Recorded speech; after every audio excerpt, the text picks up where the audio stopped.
Bienvenidos, viajeros del tiempo y del mito, a El Manuscrito Eterno. ¿Te has preguntado alguna vez cómo una civilización pudo construir más pirámides que Egipto y, sin embargo, permanecer envuelta en el misterio y el olvido? ¿Qué secretos guardaban los reyes de piel oscura que alguna vez gobernaron el Nilo entero, desde las cataratas Nubias hasta el delta mediterráneo? Esta noche, mientras cierras los ojos y dejas que tu mente viaje hacia el pasado, te invito a descubrir la historia del reino de Kush, el imperio olvidado que desafió a faraones, construyó monumentos eternos y forjó un legado que las arenas del desierto intentaron borrar, pero que aún late en las piedras de Nubia. Recuéstate, respira profundo y prepárate para un viaje de serenidad y conocimiento ancestral. Si este viaje resuena contigo, si sientes que estas historias olvidadas merecen ser recordadas, te invito a suscribirte a El Manuscrito Eterno. Aquí cada semana desenterramos civilizaciones perdidas, imperios que el tiempo intentó silenciar y verdades que la historia oficial dejó en sombras.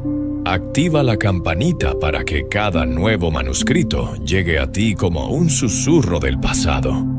Y antes de continuar nuestro viaje hacia Napata, déjame en los comentarios desde dónde nos estás escuchando esta noche. ¿Desde qué rincón del mundo te unes a este viaje por las arenas de Nubia? Me encantaría saber que estas historias cruzan océanos y continentes, conectando almas curiosas en busca de sabiduría y calma. Ahora sí, viajemos juntos al año 1070 a.C. El Imperio Nuevo de Egipto, aquella potencia que durante siglos había dominado el mundo conocido, comenzaba a resquebrajarse. Las dinastías faraónicas perdían su brillo, el caos político fragmentaba el reino, y en el sur, más allá de la primera catarata del Nilo, una región que los egipcios llamaban Kush empezaba a despertar de su largo letargo. Esta tierra, conocida también como Nubia, la tierra del oro, había sido durante milenios una provincia bajo control egipcio, un territorio explotado por sus riquezas minerales y su posición estratégica. Pero cuando el poder egipcio se debilitó, cuando los faraones ya no podían mantener sus guarniciones en tierras nubias, los kushitas vieron su oportunidad no solo de liberarse, sino de heredar la grandeza que sus antiguos opresores dejaban escapar entre los dedos. En ese momento crucial de la historia, en la ciudad de Napata, surgió un linaje de reyes que no solo se declararon independientes, sino que se consideraron a sí mismos los verdaderos herederos de la tradición faraónica. Napata, situada cerca de la montaña sagrada de Jebel Barkal, se convirtió en el corazón espiritual y político de este nuevo reino. Esta montaña, con su forma que evocaba la cobra sagrada del Uraeus, era vista como la morada del dios Amón, el mismo dios que los egipcios veneraban en Tebas. Los kushitas no rechazaron la cultura egipcia que durante siglos había permeado su tierra. La abrazaron, la transformaron y la hicieron suya. Adoptaron los títulos faraónicos, la escritura jeroglífica, las prácticas religiosas y la arquitectura monumental, pero añadieron elementos únicos de su propia tradición nubia, creando una síntesis cultural que los haría únicos en la antigüedad. Los primeros reyes de Napata establecieron un sistema de gobierno que combinaba el poder militar con la legitimidad religiosa. El sumo sacerdote de Amón en Jebel Barkal poseía una autoridad inmensa, tanto que se dice que los oráculos del dios decidían quién sería el próximo rey. Esta fusión entre lo divino y lo terrenal no era simple superstición, era la base misma del poder kushita, la columna que sostenía la autoridad de reyes que debían gobernar un territorio vasto y complejo. las expediciones militares comenzaron a extenderse hacia el norte, recuperando territorios que alguna vez habían sido egipcios, mientras hacia el sur, las rutas comerciales se fortalecían, trayendo marfil, ébano, oro y esclavos desde el corazón de África. Kush se posicionaba no solo como un reino independiente, sino como una potencia regional con ambiciones que pronto alcanzarían dimensiones imperiales. La sociedad kushita que emergió en Napata era profundamente jerarquizada, pero también compleja. En la cúspide se encontraba el rey, considerado hijo de Amón, intermediario entre los dioses y los hombres. Bajo él, una nobleza militar y sacerdotal administraba provincias, templos y ejércitos. Los artesanos trabajaban el oro con maestría incomparable, creando joyas que hoy nos maravillan por su delicadeza y simbolismo. Los agricultores cultivaban las fértiles tierras junto al Nilo, aprovechando las inundaciones anuales como sus vecinos egipcios. Y en los talleres, los herreros kushitas comenzaban a dominar el trabajo del hierro, una tecnología que les daría ventaja militar en los siglos venideros. Esta era una civilización que no solo imitaba, innovaba, adaptaba y creaba su propio camino en la historia. Mientras la noche avanza y tu respiración se hace más profunda, imagina las calles de Napata al amanecer. El sol naciente ilumina los templos dedicados a Amón, sus pilonos decorados con escenas de victoria y devoción. Los sacerdotes comienzan sus rituales matutinos. El humo del incienso se eleva hacia el cielo, y en el palacio real, el rey se prepara para otro día de gobierno, rodeado de consejeros que hablan de tributos, de expediciones, de sueños proféticos. En los mercados, comerciantes intercambian mercancías llegadas de lugares tan lejanos como el Mediterráneo y el África subsahariana. Napata no era solo una capital, era un crisol donde culturas, lenguas y tradiciones se encontraban, fusionaban y daban nacimiento a algo completamente nuevo. Era el amanecer de un imperio que pronto osaría lo imposible: conquistar Egipto mismo. Este es solo el comienzo de nuestro viaje, querido viajero. Hemos presenciado el despertar de Kush, el momento en que Napata emergió de las sombras de la dominación egipcia para convertirse en una luz propia.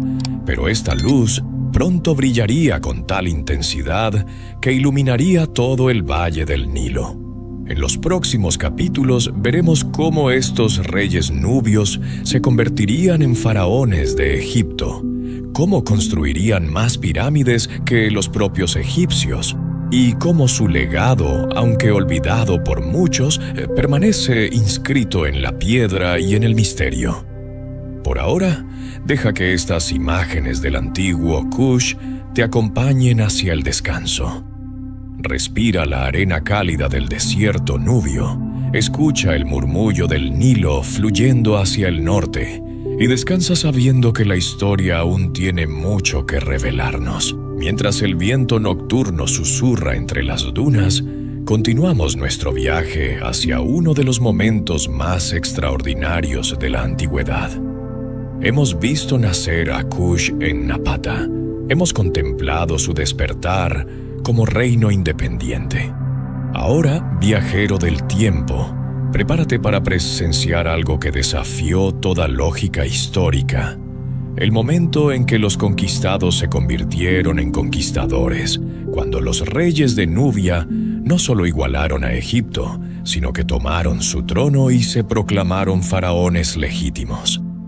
Esta es la historia de la dinastía 25. Los faraones negros que gobernaron el Nilo entero y que la historia posterior intentaría borrar del relato oficial.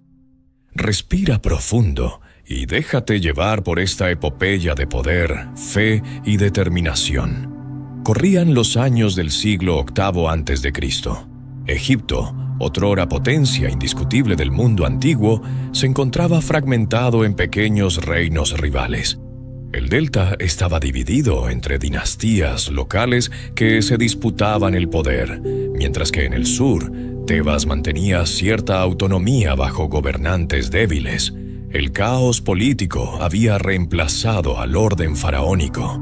La corrupción carcomía las instituciones, y los templos veían cómo sus tesoros eran saqueados por gobernantes sin escrúpulos. Fue en este momento de decadencia egipcia cuando surgió en Kush un rey cuyo nombre resonaría en la historia. Kashta, el primero en llamarse a sí mismo faraón, el primero en reclamar no solo el trono de Nubia, sino también el de Egipto. Su reinado marcó el inicio de una expansión que transformaría el mapa político del mundo antiguo. Pero fue su hijo, Pille, quien llevaría a cabo la conquista definitiva. En el año 747 a.C., Pille, conocido también como Pianki, emprendió una campaña militar que quedaría inmortalizada en una estela de granito de 182 líneas. Esta estela, encontrada en el templo de Amón en Jebel Barkal, narra con detalle épico cómo el rey cushita marchó hacia el norte, no como un invasor sediento de poder, sino como un restaurador del orden divino, un purificador enviado por Amón para devolver a Egipto su gloria perdida. Pille no se veía a sí mismo como un conquistador extranjero. Se consideraba el verdadero heredero de los antiguos faraones, más egipcio que los propios gobernantes del delta, quienes habían olvidado las antiguas tradiciones y profanado los templos sagrados. La campaña de Pille fue metódica y devastadora. Ciudad tras ciudad cayó ante sus ejércitos. Hermópolis, Memphis, Heliópolis, todas se rindieron o fueron conquistadas. Los reyes locales, esos pequeños tiranos que se habían repartido Egipto como botín, se postraron ante el faraón cushita, reconociendo su superioridad no solo militar, sino también moral y religiosa. La estela de Pille nos revela algo fascinante sobre su carácter. Después de conquistar Memphis, la antigua capital, su primera preocupación no fue el saqueo o la venganza, sino purificar el templo de Ptah, realizar los rituales apropiados y restaurar el culto divino. Este era un conquistador que se tomaba en serio su papel de faraón piadoso. Un rey guerrero que entendía que el verdadero poder no residía solo en las armas, sino en la legitimidad religiosa y en el favor de los dioses. Tras consolidar su dominio, Pille regresó a Napata, dejando gobernadores leales en Egipto. Pero la unificación completa del Nilo llegaría con su sucesor, Shabaka, quien estableció firmemente la dinastía 25. Shabaka no se contentó con ser un rey ausente. Trasladó su corte a Tebas, se casó con princesas egipcias para legitimar su linaje y emprendió un ambicioso programa de restauración arquitectónica. Templos que habían caído en ruinas fueron reconstruidos, inscripciones antiguas fueron copiadas y preservadas, y el orden Ma'at, ese concepto egipcio fundamental de verdad, justicia y armonía cósmica, fue restaurado. Los faraones cushitas se presentaban como los guardianes de la tradición, más fieles a las antiguas costumbres que los propios egipcios. Pero el reinado más glorioso de esta dinastía pertenece a Taharka, el faraón que llevó a Kush a su máximo esplendor.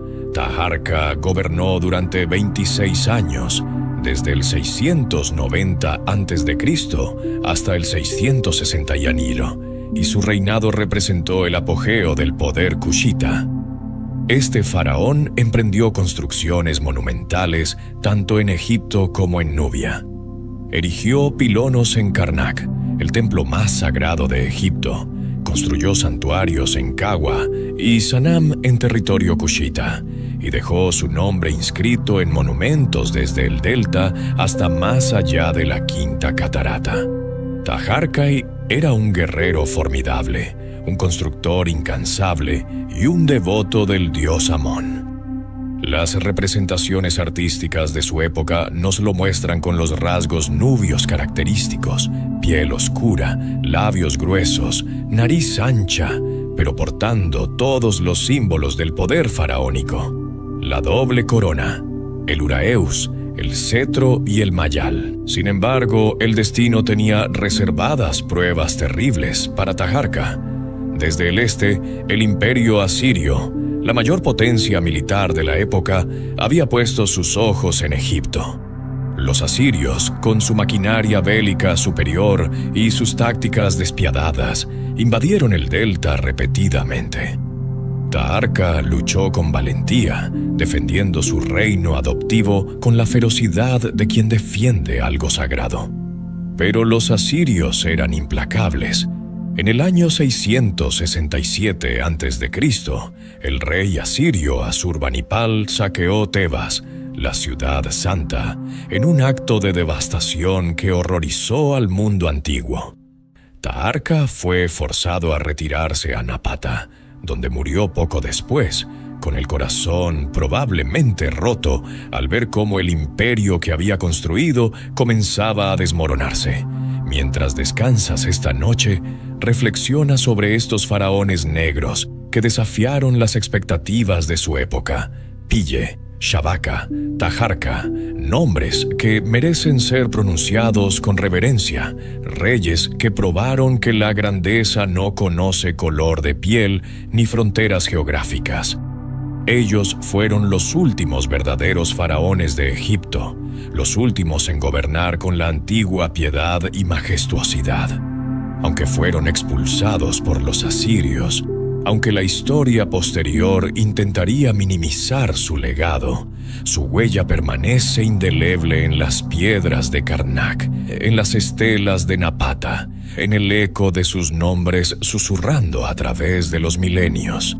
Cierra los ojos y descansa con la certeza de que su historia, aunque olvidada por muchos, ahora vive en ti. Continuamos nuestro viaje nocturno por las arenas de Nubia, viajero del tiempo. Hemos contemplado el nacimiento de Kush y presenciado su conquista de Egipto. Ahora, mientras la luna llena ilumina el desierto, te invito a descubrir uno de los secretos más fascinantes y menos conocidos de la antigüedad. El reino de Kush construyó más pirámides que Egipto.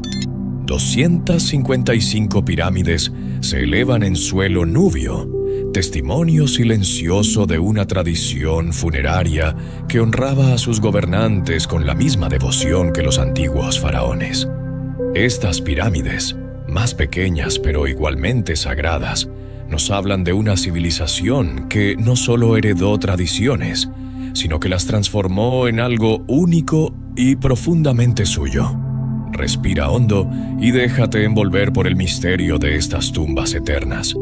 Las necrópolis kushitas se extienden principalmente en 3 lugares sagrados: el Kurru, Nuri y Meroe. El Kurru fue la primera necrópolis real, donde los primeros reyes de Napata encontraron su descanso eterno. Allí, bajo túmulos modestos que luego evolucionarían hacia pirámides, yacen los restos de aquellos pioneros que forjaron el reino. Nuri se convirtió en el cementerio preferido durante el apogeo de la dinastía 25, y es allí donde Taharka mandó construir su pirámide, la más grande jamás erigida en territorio nubio.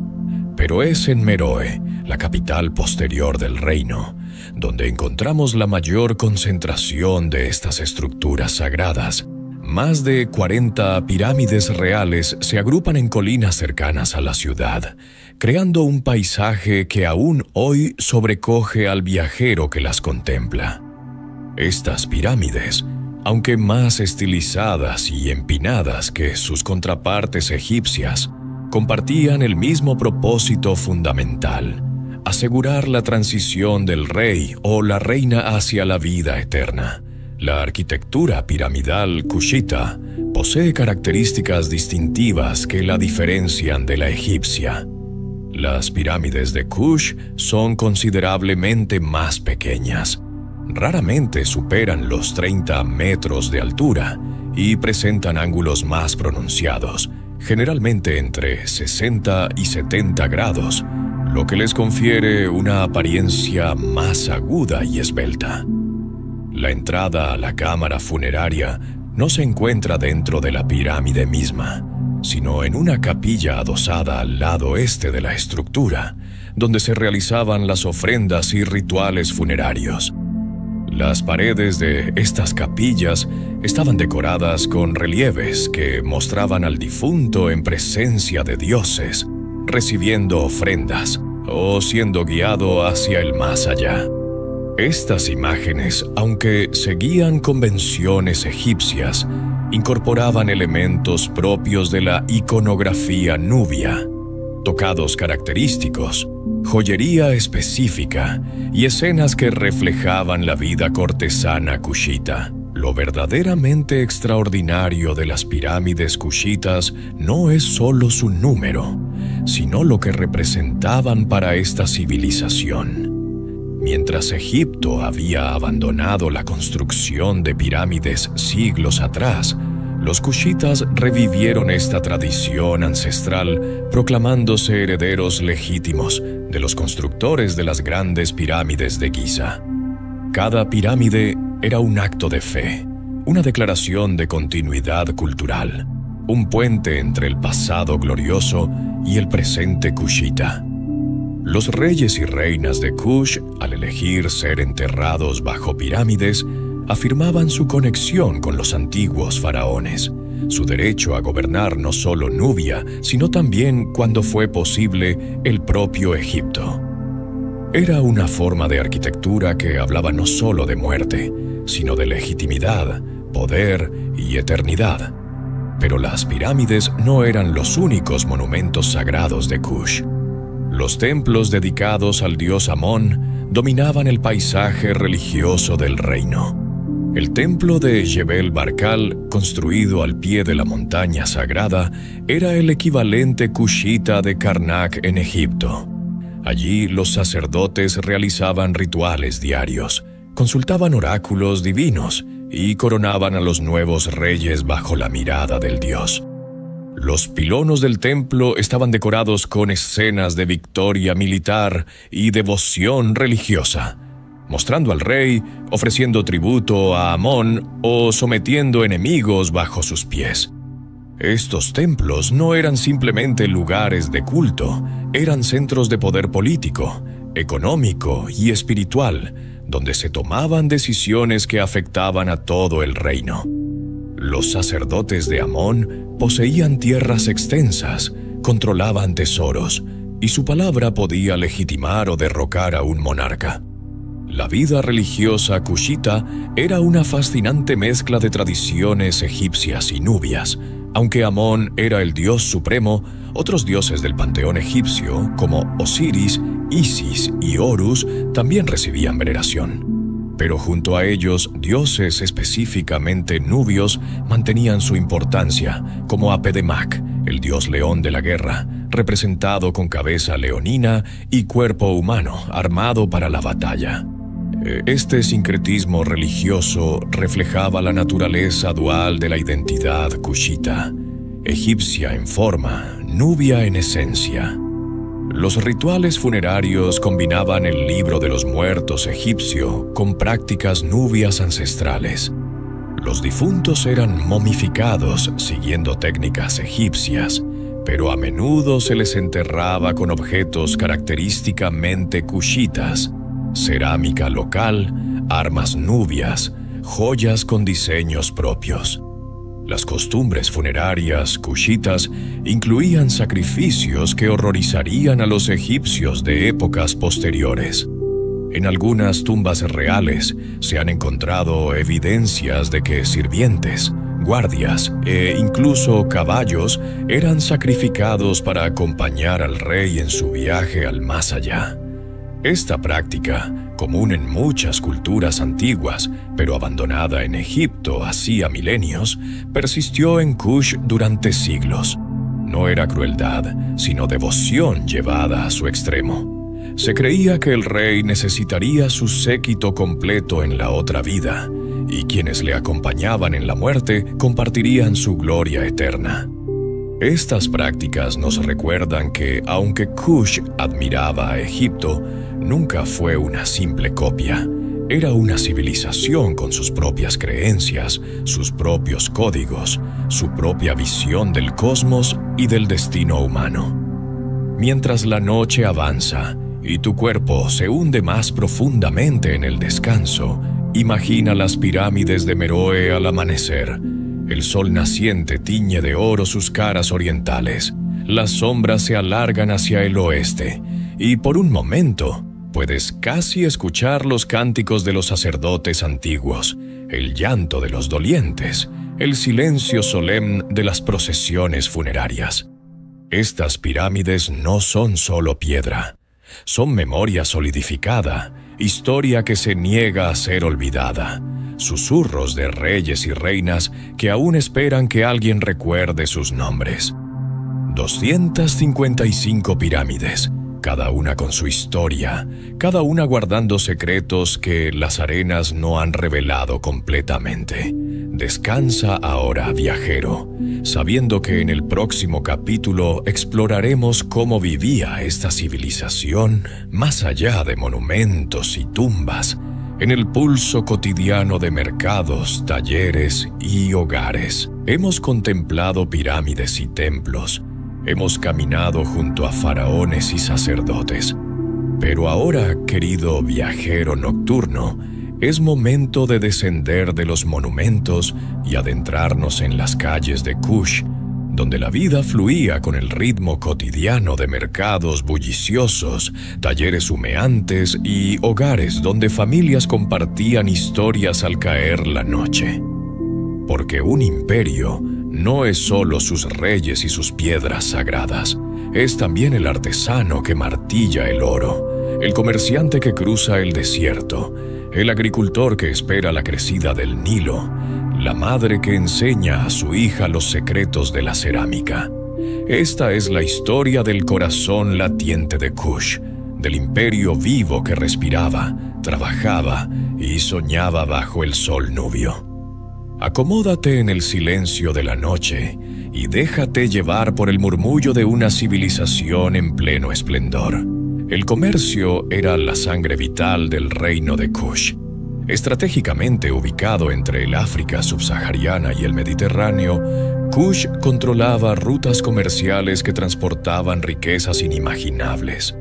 Desde el sur llegaban caravanas cargadas de marfil de elefante, ébano oscuro como la noche, pieles de leopardo, plumas de avestruz y oro en polvo extraído de minas profundas en territorios africanos. Estos productos exóticos eran altamente valorados en Egipto y más allá en el mundo griego y romano. Hacia el norte, los comerciantes kushitas enviaban estos tesoros a cambio de vino, aceite de oliva, cerámica fina y productos manufacturados del Mediterráneo.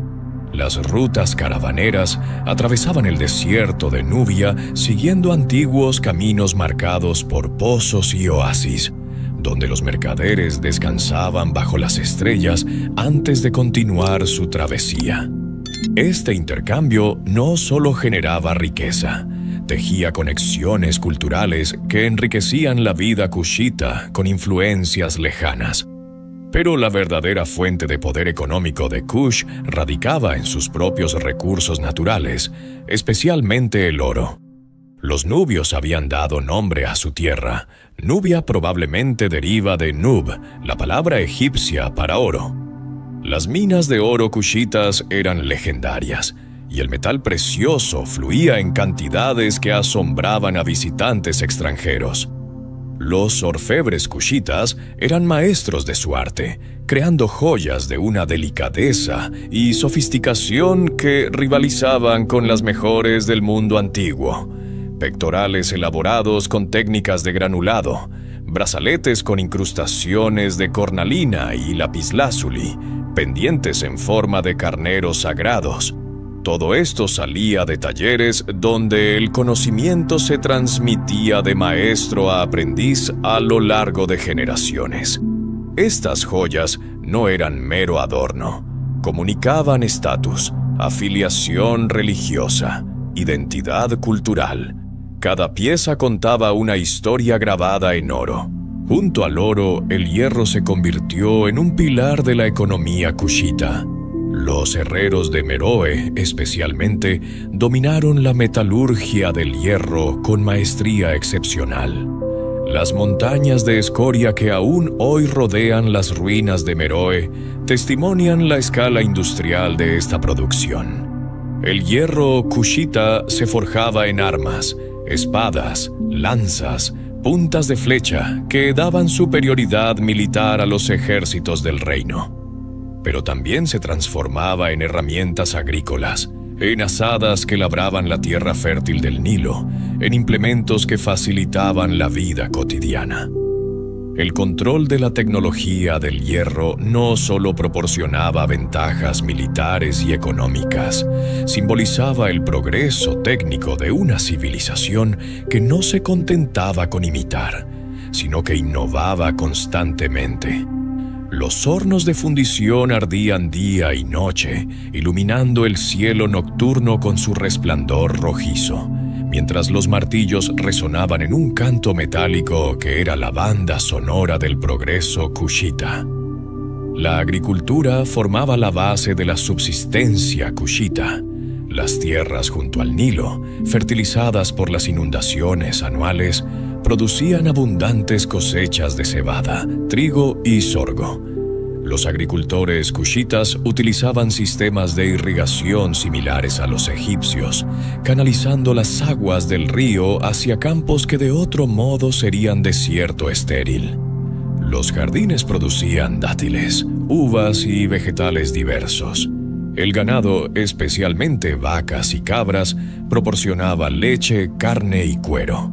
Los kushitas también criaban caballos, animales preciados tanto para la guerra como para el prestigio. En las representaciones artísticas, los nobles kushitas aparecen frecuentemente con sus caballos, evidencia del valor que otorgaban a estos animales.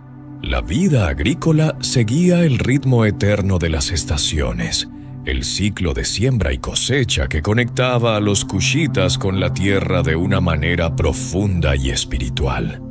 La sociedad kushita era compleja y estratificada, pero no rígidamente cerrada.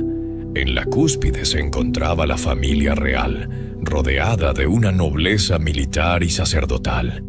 Lo fascinante de Kush es el papel prominente que las mujeres ocupaban en el poder. Las reinas madres, conocidas como kandakes, ejercían autoridad real, no solo como regentes, sino como gobernantes por derecho propio. Varias kandakes comandaron ejércitos, construyeron monumentos y fueron enterradas bajo pirámides con los mismos honores que los reyes. Esta tradición matrilineal distinguía a Kush de muchas sociedades contemporáneas y sugiere una estructura social donde el género no era barrera absoluta para el poder. Bajo la élite, una clase media de artesanos, comerciantes y funcionarios administraba el funcionamiento diario del reino. Y en la base, campesinos y trabajadores proporcionaban el trabajo que sustentaba toda la pirámide social. La cultura kushita desarrolló su propia identidad distintiva, visible en su arte, su cerámica y, fundamentalmente, en su escritura.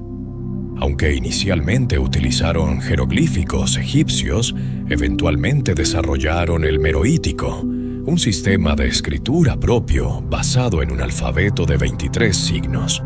Este idioma, aunque utilizaba caracteres derivados del egipcio, representaba la lengua nubia, completamente diferente. Textos en meroítico adornan estelas, paredes de templos y objetos cotidianos. El problema es que, aunque podemos leer los signos fonéticamente, el significado de la mayoría de textos permanece misterioso. El meroítico aún no ha sido descifrado completamente, y esta lengua perdida guarda secretos que esperan el día en que alguien encuentre la clave para desbloquear su sabiduría. Mientras tanto, estas inscripciones nos miran desde el pasado, silenciosas pero presentes, recordándonos cuánto aún nos queda por descubrir. Mientras la medianoche se acerca y tu respiración se hace más profunda y tranquila, imagina un día cualquiera en Meroe hace 2000 años. El mercado despierta con las primeras luces, vendedores pregonando sus mercancías, el olor del incienso mezclándose con el del pan recién horneado. En los talleres, artesanos comienzan su labor mientras el sol todavía está bajo. En los campos, agricultores inspeccionan sus cultivos. En el palacio, funcionarios debaten asuntos de Estado. Y por la noche, familias se reúnen, comparten comida, cuentan historias de dioses y héroes, cantan canciones que nunca fueron escritas, pero que resonaron en corazones durante generaciones. Este era Kush vivo, respirando, existiendo más allá de monumentos y batallas. Descansa ahora con estas imágenes, viajero, porque aún nos quedan capítulos por explorar en este imperio olvidado. La noche se adentra en sus horas más profundas, viajero del tiempo, y nuestro viaje por Kush llega a un momento de transformación crucial. Hemos presenciado la gloria de los faraones negros en Egipto, hemos admirado sus pirámides y explorado su vida cotidiana. Ahora debemos contemplar un momento doloroso, pero también de renacimiento. Cuando las invasiones asirias expulsaron a los cushitas de Egipto, cuando Napata ya no era segura, cuando el reino tuvo que mirar hacia el sur y reinventarse. Este capítulo narra el traslado del poder a Meroe, una ciudad que se convertiría en el corazón de un reino renacido, más africano, más independiente, más único. Respira profundo y acompáñame en este viaje hacia el sur, donde Kush encontraría una nueva identidad lejos de la sombra egipcia. Después de las devastadoras campañas asirias del siglo VII a.C., que culminaron con el saqueo de Tebas en el año 667, los cushitas comprendieron que su posición en Egipto era insostenible. Los asirios, con su superior tecnología militar y sus tácticas brutales, habían demostrado que ni la valentía ni la piedad podían detener sus ejércitos. Los sucesores de Taharka intentaron resistir, pero finalmente fueron forzados a retirarse más allá de la primera catarata, de vuelta a su tierra ancestral. Incluso Napata, la antigua capital sagrada, se volvió vulnerable a incursiones desde el norte. Fue en este contexto de crisis que los gobernantes cushitas tomaron una decisión trascendental: trasladar el centro del poder hacia el sur, a Meroe, una ciudad situada entre la quinta y sexta catarata del Nilo, en lo que hoy es Sudán Central. Este movimiento geográfico representó mucho más que una simple reubicación. Fue una transformación profunda de la identidad cushita. Meroe había existido desde tiempos antiguos, pero ahora florecería como nunca antes. La ciudad ocupaba una posición estratégica privilegiada, situada en una región de lluvias más abundantes que el norte, con tierras agrícolas más extensas y rodeada de recursos naturales vitales, especialmente hierro y madera para alimentar los hornos de fundición. Las rutas comerciales hacia el interior de África convergían en Meroe, trayendo marfil, ébano, oro y otros productos exóticos que luego se redistribuían hacia el norte y el Mediterráneo. Pero lo más importante era que Meroe estaba lo suficientemente lejos de las amenazas del norte como para permitir que Kush se desarrollara en paz, libre finalmente de las constantes guerras que habían marcado el período napatano. En esta nueva capital, separada de Egipto por cientos de kilómetros de desierto, Kush pudo explorar su propia identidad nubia sin la necesidad constante de legitimarse a través de conexiones faraónicas. El traslado a Meroe marcó el inicio de lo que los historiadores llaman el período meroítico, que se extendería desde aproximadamente el año 300 a.C. hasta el siglo después de Cristo. Durante estos siglos, la cultura kushita evolucionó de maneras fascinantes. Aunque nunca abandonaron completamente las tradiciones egipcias, estas comenzaron a mezclarse cada vez más con elementos africanos autóctonos. Los templos seguían dedicándose a Amón, pero el dios león Apedemac ganó prominencia, representando quizás una conexión más profunda con las raíces africanas del reino. La arquitectura desarrolló un estilo distintivo. Las pirámides de Meroe son las más numerosas y presentan decoraciones únicas que combinan motivos egipcios con innovaciones locales. Los palacios y edificios públicos mostraban una planificación urbana sofisticada, con baños, sistemas de drenaje y estructuras que evidenciaban una sociedad próspera y bien organizada. Pero el desarrollo más significativo del período meroítico fue la creación de la escritura meroítica. Mientras en Napata se utilizaban jeroglíficos egipcios, en Meroe se desarrolló un sistema de escritura completamente nuevo, adaptado a la lengua nubia. Este alfabeto de 23 signos, derivado parcialmente de caracteres egipcios, pero representando sonidos diferentes, apareció en inscripciones desde aproximadamente el siglo II a.C. La existencia de esta escritura propia es tremendamente significativa. Demuestra que Kush había alcanzado tal nivel de sofisticación cultural y tal confianza en su propia identidad que ya no necesitaba expresarse exclusivamente en la lengua de sus antiguos conquistadores. Los textos meroíticos adornan estelas reales, capillas funerarias y objetos cotidianos, preservando oraciones, decretos y relatos cuyo significado completo aún escapa a nuestra comprensión. Esta lengua perdida es uno de los grandes misterios de la arqueología, un código sin descifrar que guarda los pensamientos más íntimos de una civilización. La metalurgia del hierro alcanzó su apogeo en Meroe. La ciudad se convirtió en uno de los centros de producción de hierro más importantes de África antigua. Las enormes montañas de escoria que rodean las ruinas testimonian la escala industrial de esta actividad. Los hornos ardían constantemente, produciendo hierro que se forjaba en armas, herramientas agrícolas y objetos de todo tipo. Esta abundancia de hierro proporcionó a Kush ventajas económicas y militares considerables.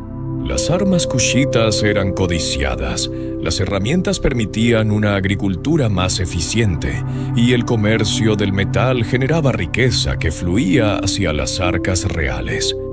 Algunos estudiosos han especulado que Meroe pudo haber sido el Birmingham de la antigüedad, un centro industrial cuyo humo y fuego transformaban materias primas en productos que alimentaban economías lejanas. Durante el período meroítico, las Kandakes, las reinas gobernantes, alcanzaron su máximo poder y prominencia. Figuras como Amanirenas, quien en el siglo I a.C. lideró exitosamente una campaña militar contra Roma, defendiendo las fronteras kushitas contra las legiones del emperador Augusto, demuestran que éstas no eran gobernantes meramente ceremoniales. Amanirenas, descrita por historiadores romanos, como ciega de un ojo pero feroz en batalla, negoció un tratado favorable con Roma que aseguró la paz para Kush durante siglos. Otras Candaques construyeron templos, erigieron pirámides y administraron el reino con mano firme. Las representaciones artísticas las muestran con todos los atributos del poder: coronas, armas, prisioneros sometidos a sus pies. Esta tradición de poder femenino es única en el mundo antiguo y sugiere estructuras sociales donde el género no determinaba absolutamente el acceso al poder supremo.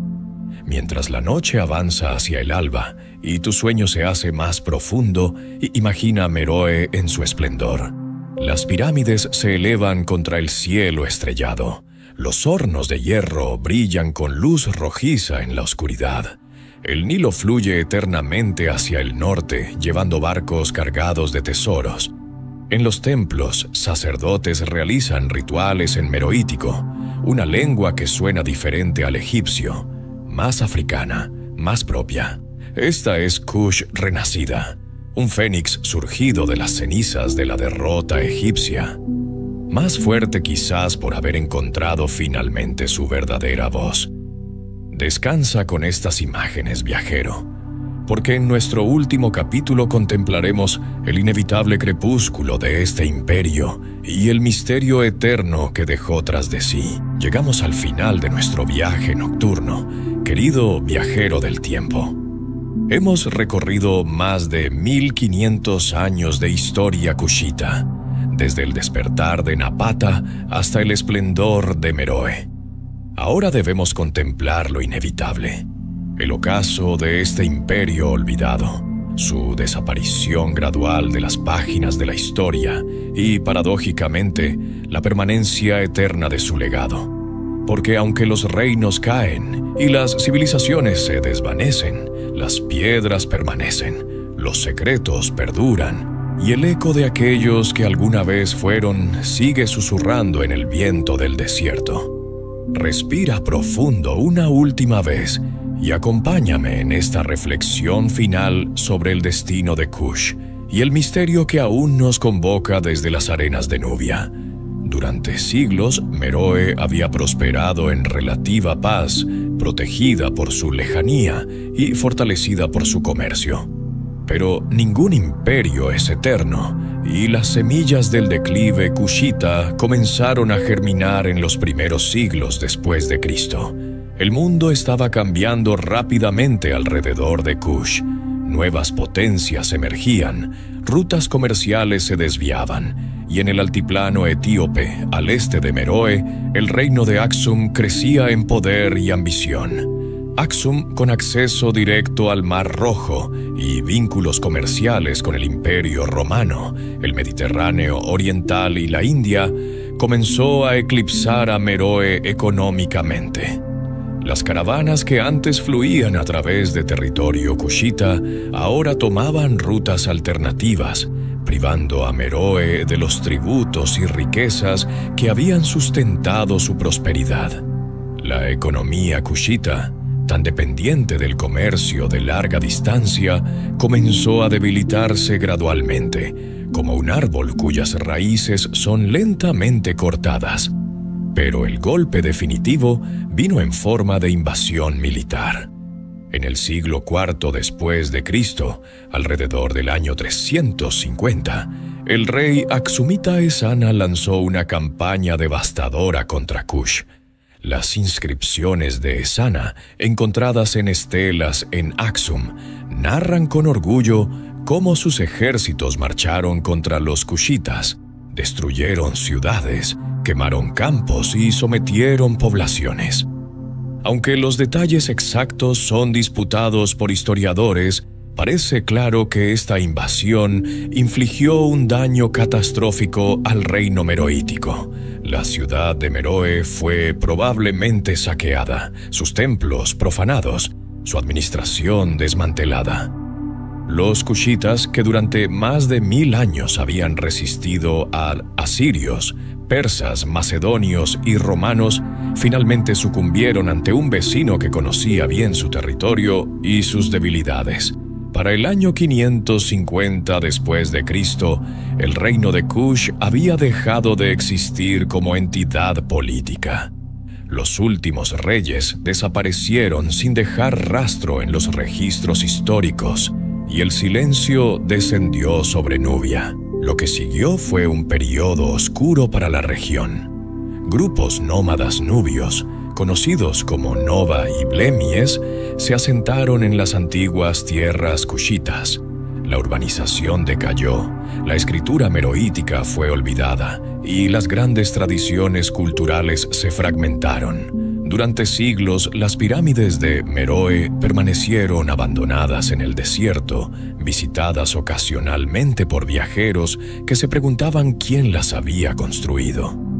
Las arenas cubrieron ciudades enteras, el viento borró inscripciones y la memoria de Kush se desvaneció de la conciencia colectiva. Cuando los árabes conquistaron Nubia en siglos posteriores, encontraron ruinas misteriosas de una civilización cuyos nombres incluso se habían olvidado. Kush se convirtió en leyenda, en susurro, en misterio envuelto en piedra y arena. Pero aquí es donde la historia se vuelve fascinante, porque aunque el reino murió, su legado permanece vivo de maneras profundas y misteriosas. Las 255 pirámides aún se elevan en el desierto nubio, testimonio silencioso de una civilización que alcanzó grandezas que el mundo ha olvidado. Cada año, arqueólogos continúan excavando sitios kushitas, descubriendo templos, palacios, tumbas y artefactos que revelan nuevos aspectos de esta cultura perdida. La escritura meroítica, aunque parcialmente descifrada, aún guarda secretos. Estelas con textos completos esperan el día en que alguien encuentre la clave que desbloquee su significado, revelando quizás literatura, filosofía, historia narrada en la voz propia de los kushitas. Cada descubrimiento arqueológico es como recuperar una página arrancada del libro de la humanidad, restituyendo a Kush su lugar legítimo en la historia. El legado de Kush trasciende lo material. Esta civilización demostró que África poseía reinos tan sofisticados, poderosos y culturalmente ricos como cualquier otro en el mundo antiguo. Los faraones negros que gobernaron Egipto desafiaron nociones raciales que siglos posteriores intentarían imponer. Las Kandakes que comandaron ejércitos probaron que el poder femenino no era anomalía sino tradición respetada. La escritura meroítica evidencia creatividad intelectual y autonomía cultural. Kush nos enseña que la historia es más compleja, más diversa, más fascinante de lo que los relatos eurocéntricos tradicionales admitían. Cada pirámide kushita es un recordatorio de que civilizaciones olvidadas merecen ser recordadas, de que el silencio histórico no equivale a inexistencia. Mientras el alba se acerca y tu sueño alcanza su punto más profundo, reflexiona sobre este viaje que hemos compartido. Hemos caminado junto a Pille, conquistando Egipto. Hemos admirado las pirámides que superan en número a las egipcias. Hemos presenciado el trabajo del hierro en los hornos de Meroe. Hemos visto el amanecer de una escritura propia. Kush vivió durante más de 1500 años, más tiempo que muchos imperios que la historia considera fundamentales. Su caída no fue el final, sino una transformación. De reino vivo a legado eterno, de historia escrita a misterio que convoca la curiosidad de cada nueva generación. Las pirámides permanecen, las inscripciones esperan, y los secretos de Kush susurran desde las profundidades del tiempo. Si este viaje te ha conmovido, si sientes que estas historias olvidadas merecen ser rescatadas del olvido, te invito una vez más a suscribirte a El Manuscrito Eterno. Cada semana desentrañamos civilizaciones perdidas, imperios que el tiempo intentó borrar, verdades que la historia oficial dejó en sombras, Juntos, viajero del tiempo, podemos mantener viva la memoria de aquellos que el mundo olvidó. Descansa ahora con la certeza de que el reino de Kush, aunque desapareció de los mapas hace 1500 años, vive eternamente en cada pirámide que desafía al desierto, en cada inscripción sin descifrar, en cada corazón curioso que se pregunta qué secretos guardan las arenas de Nubia. Que tengas dulces sueños poblados de reinos olvidados y misterios eternos. Hasta nuestro próximo viaje, viajero del tiempo. Descansa en paz.